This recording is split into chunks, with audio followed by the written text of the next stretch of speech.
Thank you, Majority Leader, Speaker Adams, and of course my good friend and council member from Crown Heights, Crystal Hudson, for this honor.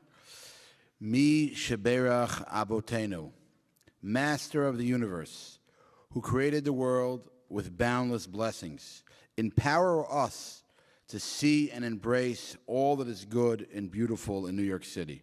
Bless us to honor the dignity of difference in this global city of remarkable diversity. Grant us the courage to celebrate our individuality and heritage without fear, staying true to our values while respecting one another, so that we may recognize that those not made in our image are nonetheless made in your image.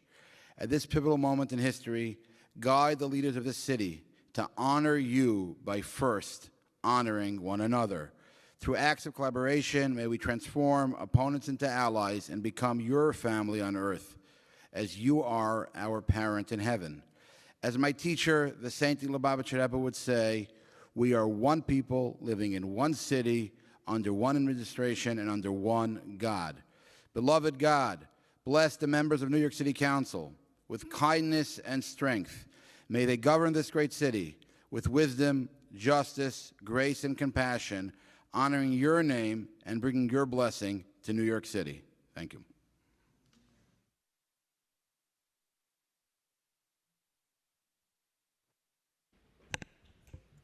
I will now ask Councilmember Crystal Hudson to spread the invocation on the record. Thank you, Majority Leader Farias. I'm honored to welcome Rabbi Yaacov Behrman to council chambers today. I move for unanimous consent to spread the invocation in full upon the record. I invited Rabbi Behrman to deliver today's invocation in commemoration of the street co-naming we're approving today to rename President Street between Brooklyn and New York Avenues as Lubavitcher Rebbe Way. Rabbi Menachem Mendel Schneerson, known as the Lubavitcher Rebbe, was the seventh leader of the Chabad Lubavitch movement and one of the most transformative figures in modern Jewish history. After escaping the Holocaust and arriving in the United States in 1941, the Rebbe's leadership expanded Chabad Lubavitch's global reach, establishing countless institutions: kindergartens, schools, drug rehabilitation centers, care homes, and synagogues. Central to the Rebbe's teachings was an unwavering emphasis on acts of goodness and kindness. His ability to meet people where they were, engaging them with warmth and heartfelt communication regardless of their background or status, set him apart. Here's a story about the Rebbe that I hold dear, one that embodies not only his enduring legacy, but also the very spirit of Brooklyn. In 1968, Shirley Chisholm became the first black woman elected to the United States Congress. She was assigned to the Agriculture Committee, an assignment intended to sideline her influence. Chisholm was disheartened. Besides, what does someone from Brooklyn know about agriculture? At this moment, the Rebbe reached out to meet with her. Chisholm shared her frustrations and her desire to serve her communities underserved. The Rebbe, seeing an opportunity where others saw a setback, encouraged her to use the committee to address America's surplus of food while feeding the hungry.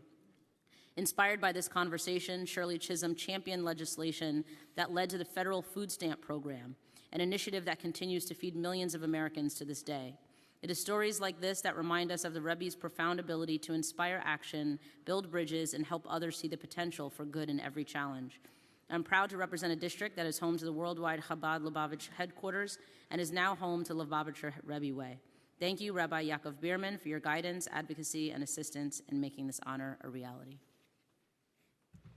We will now have the adoption of minutes by Councilmember Chiose. I make a motion that the minutes of the stated meetings of December 5th, 2024 be adopted as printed. Messages and papers from the mayor. None. Communication from city, county, and borough offices. M84 and M85, Commissioner of Elections appointments. Received